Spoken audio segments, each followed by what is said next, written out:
veis que no conseguís nada, mirad, el mundo se va tras él. Oremos. Señor y Padre, tu palabra es poder, tu palabra es viva, tu palabra tiene una obra para hacer esta noche. Glorifícate, Jesús, por tu palabra. Señor, de ti es que voy a hablar. Y nosotros abrimos nuestros oídos y abrimos nuestro corazón para que nos hables. Háblame, Jesús, que necesito tu dulce voz. En el nombre de Jesús, somos bendecidos en esta hora y recibimos la palabra. Amén. Amén. Gloria a Dios. Aleluya. Muy bien.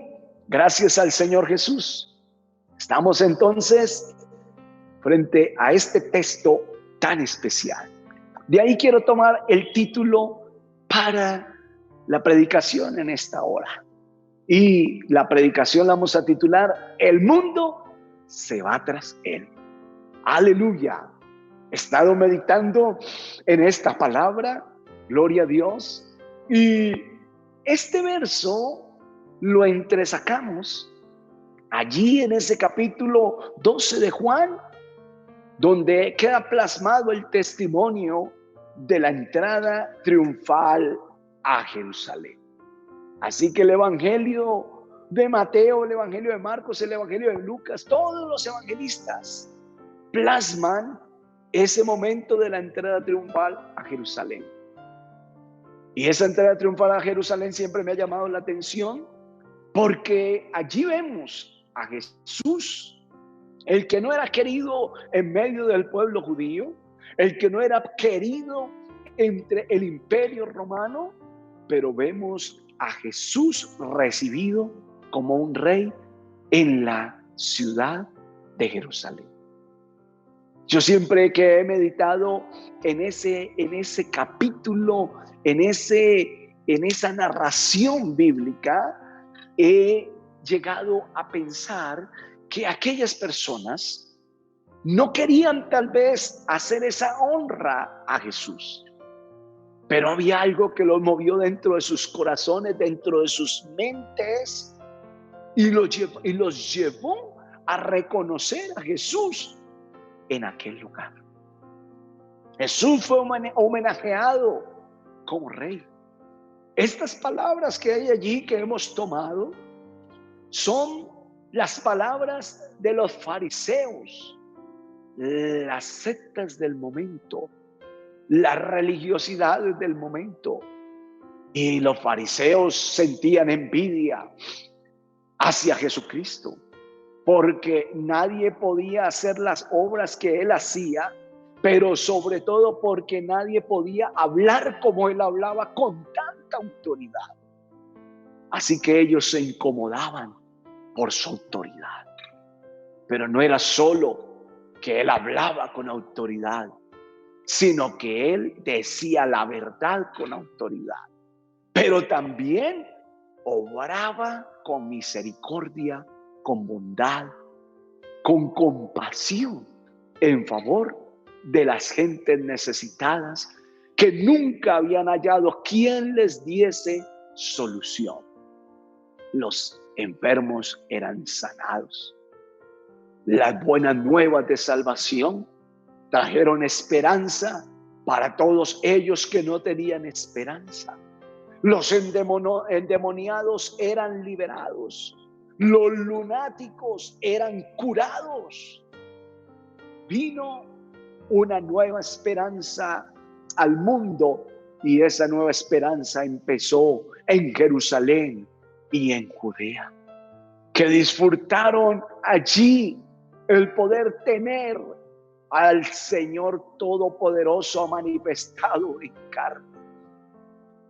La Biblia está llena de escenas que nos dejan el testimonio, cómo la gente se aglomeraban, se amotinaban para oír a Jesús, para escuchar su evangelio, para verlo, para tocarlo y para que Él también los tocase y los bendijese. Alabanzas al poderoso nombre de Jesús. Los religiosos del momento veían que eso no pasaba con ellos, que ellos, por la ley mosaica, podían obligar a la gente a congregarse. Pero Jesús no estaba obligando a nadie a congregarse. Es más, simplemente Él llegaba y la gente se amotinaba, la gente se acercaba, la gente llegaba para oír su palabra. Y mire usted que cada vez que los evangelios nos narran esos lugares donde Jesús está, habla de que le rodeaban multitudes y que multitudes aún lo apretaban. Y que Él tenía que subirse a una barca para poder que allí como que el agua pusiese un límite para que la gente no estuviera tan encima de Él y Él poder levantar la voz para hablarles su palabra, la palabra del evangelio que hoy tenemos entre nosotros. El mundo se va tras Él. He tomado unas escenas bíblicas, otra vez la alarma. He tomado unas escenas bíblicas para poder en esta hora, entonces, mis amados hermanos, tener para ustedes una explicación y poderlos entrar también a ustedes, amigos y amigas, en este escenario de la palabra de Dios. Aleluya. Y en este título que hemos tomado de ese mismo verso del capítulo 12 de Juan, el verso 19, el mundo se va tras Él. ¿Por qué el mundo se iba tras Él? Porque hay dos cosas que desde el profeta Isaías se dice que van a suceder cuando el Mesías apareciese. Y estamos ya en el testimonio de los evangelistas cuando ya el Mesías apareció. Y entonces el Mesías, el profeta Isaías había dicho del Mesías que cuando Él vendría, dos cosas traería: salvación y sanidad. La gente se amotinaba para escuchar cuál era el plan de salvación que Él decía que traía. La gente se amotinaba para recibir el favor de Él, la curación, la liberación, la bendición, todo lo que Él trajo para nosotros, toda la humanidad. Alabanzas al Señor Jesús. Cuando vemos el capítulo 2 de Marcos, el verso 1 al verso 12, allí encontramos la narración de la sanidad de un hombre que era paralítico.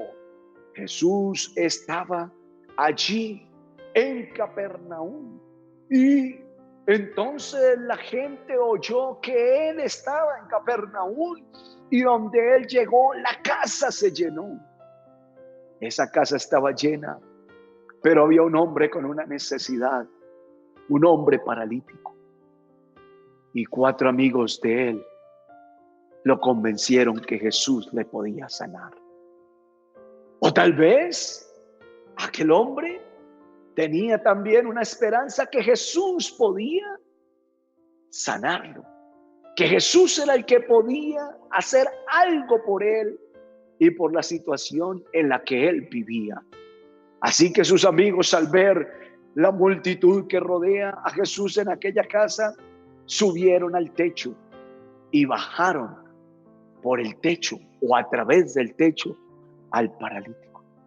Y dice la palabra que Jesús, al ver la fe de ellos, entonces le dijo al hombre paralítico, le dijo: hijo, tus pecados te son perdonados.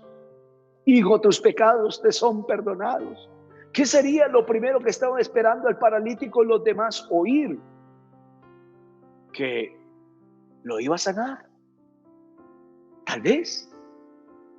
Pero más importante que los favores físicos y materiales en la vida es el favor de la salvación.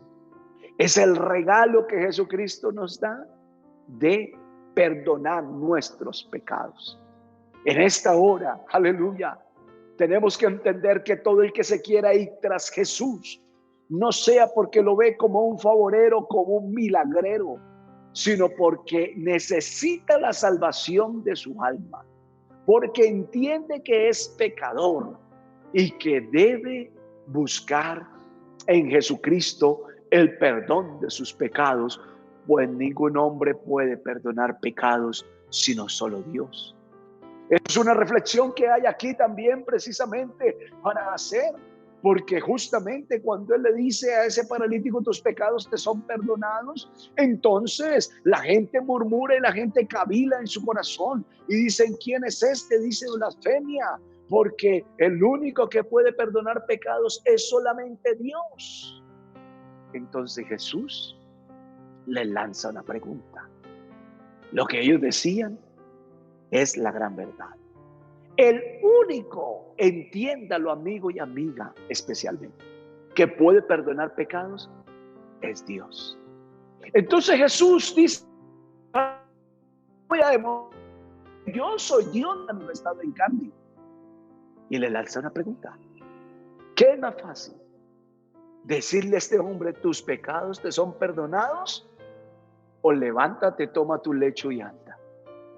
Claro, era más fácil decirle, tus pecados te son perdonados.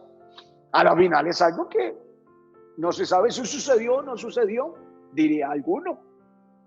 Pero Jesús dice al hombre inmediatamente, levántate, toma tu lecho y vete a tu casa. Claro, ellos no respondieron la pregunta anterior, pero Jesús está diciendo, les voy a demostrar que le he perdonado los pecados, levantándolo de esa parálisis. Y lo levantó inmediatamente y ellos quedaron atónitos y dijeron, nunca hemos visto tal cosa. Y por eso ellos decían, el mundo se va tras él, se va tras Jesús. Hoy también pasa ello. El mundo nos vamos detrás de Jesús. Nos vamos con Él, porque en Él es el único que hallamos salvación y sanidad. Y dice la Biblia, buscad primeramente el reino de Dios y su justicia, para que todas las demás cosas os vengan por añadidura. Si hay algo que nos motiva a seguir a Jesucristo, es que Él es nuestro Salvador, el perdonador de nuestros pecados. Y por eso, amada iglesia, debemos amar la salvación que tenemos. Debemos amar el perdón que hemos recibido. No te desvíes ni a la derecha ni a la izquierda. No te dejes vulnerar la salvación. No dejes vulnerar tu fe por estos tiempos que hemos tenido que pasar. El Señor Jesucristo está a las puertas. Aquí estamos en su presencia. Aquí estamos delante de Él. Él es el que guía nuestras vidas, nuestras almas. Él es a quien le hemos entregado nuestro ser completo para que Él sea el Señor, el dueño, el amo de cada uno de nosotros. Este tiempo yo lo he visto como un tiempo donde nuestra fe está siendo probada, donde hoy en día se está viendo quién es fiel hijo de Dios, fiel cristiano en todo. Siempre he pensado en lo que Dios nos dio para este año, nuestra congregación, nuestro lema, fieles en todo. Amados hermanos, no es tiempo de infidelidad a Dios. Es tiempo de ser muy fieles a Dios. Alabanzas al nombre del Señor. Nunca hemos visto tal cosa que alguien pueda perdonar pecados y sanar una enfermedad incurable. Así es que los religiosos se alejan calladitos. No pueden hacer nada contra Jesús. No pueden desmentir lo que Él ha dicho, que Él le ha perdonado los pecados a aquel hombre, porque les ha dado la prueba de que le ha perdonado los pecados a ese hombre, levantándolo de esa condición de parálisis. Gloria a Dios. El mundo se va tras él. Aleluya. Cuando vemos otros milagros, y así podemos seguir recorriendo la Biblia, cuando vemos el milagro de aquel hombre que tenía la mano seca, entonces dice la palabra también ahí en el Evangelio de Marcos, el capítulo 7, el capítulo 3, perdón, el verso 7 al verso 11, dice la palabra que estaba una gran multitud que le seguía. Y entonces, aleluya, cuando esa multitud le seguía, entonces ¿qué sucede, hermano? Al ver esas grandes multitudes, venía gente aún con espíritus inmundos, y al verle se postraban delante de él. La misma gente es poseída de espíritus inmundos, y los espíritus inmundos mismos siempre lo reconocieron a él y lo han reconocido a él, y los espíritus decían: tú eres el Hijo de Dios. Tú eres Dios manifestado en carne. Las gentes confesaban y decían: tú eres el Dios que ha venido para salvarnos, el Dios que ha venido para librarnos de todo este mal del pecado, de las pestes, de las enfermedades que las gentes sufrían a causa de la necesidad de la manifestación del Todopoderoso, del cumplimiento de las promesas, y las gentes se agolpaban para oír la palabra de Dios. Así que, amigo, amiga, hermano, nosotros también vamos tras Jesús. En el mundo entero miles y millones de personas han creído en Jesucristo. Y muchos miles y millones también a través de las décadas han pasado a la eternidad, pero han pasado millones de ellos a la eternidad yendo tras Jesús. El apóstol Pablo decía: a mí, ¿quién me podrá separar de perseguir a Jesús, de ir tras Jesús? ¿Será que el hambre? ¿Será que la necesidad? ¿Será que cuchillo? ¿Será que espada? ¿Será que algo me puede separar de ir tras Jesús? Él dijo y resumió: ni lo alto, ni lo bajo, ni lo profundo, nada me separará del amor que yo tengo a Cristo Jesús. Y yo en esta hora te digo, mi hermano, mi hermana, que nada te separe y que nada nos separe, aleluya, de ir tras Jesús. El mundo se va tras Él. Tú y yo vamos tras Él. No le quitemos la mirada, porque Él es el autor y el consumador de nuestra fe. Él es el objeto de nuestra vida. Él es la razón de nuestra vida. Mucha gente no tiene razón para vivir porque no tienen a Jesucristo. Pero tú y yo tenemos razón para vivir porque Jesucristo es nuestra razón. La gente se está hundiendo en las crisis emocionales. El mundo, la raza humana está en crisis emocional. Las ciencias humanas están dando mucho dinero a los profesionales en ella. ¿Por qué? Porque el hombre está en una crisis, pero lo único que le soluciona la crisis al hombre no es el psiquiatra, no es el psicólogo, no es el terapeuta, no es el consejero ni el orientador. El que soluciona la crisis humana es Jesucristo el Señor. El mundo se va tras Él. Amigo y amiga, ven tras Jesús. Te invito, te reto que conozcas a Jesucristo. Te vas a enamorar de Jesucristo, como nosotros nos hemos enamorado de Él. Y vas a estar en bendición, en paz. Vas a tener una nueva vida. Recibe a Jesucristo como tu Salvador, el único que puede perdonar tus pecados. Y hermano y hermana, tú y yo, firmes en Jesucristo, que nada ni nadie te mueva. Cuidado, hay vientos de apostasía.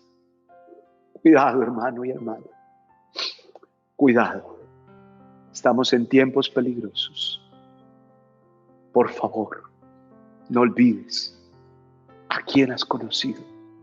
No olvides quién es el que te ha amado. No te sueltes de Él ni por nada. Señor Jesucristo, yo ruego en esta hora, Jesús, que tu palabra, oh poderoso Señor, cumpla el trabajo, la obra espiritual para la cual la has enviado. Que todos los que hemos oído tu palabra en esta hora podamos creer en ella, porque es tu voz. Señor Jesús, yo te pido que nuestros corazones y nuestras vidas sean llenas de esa fe,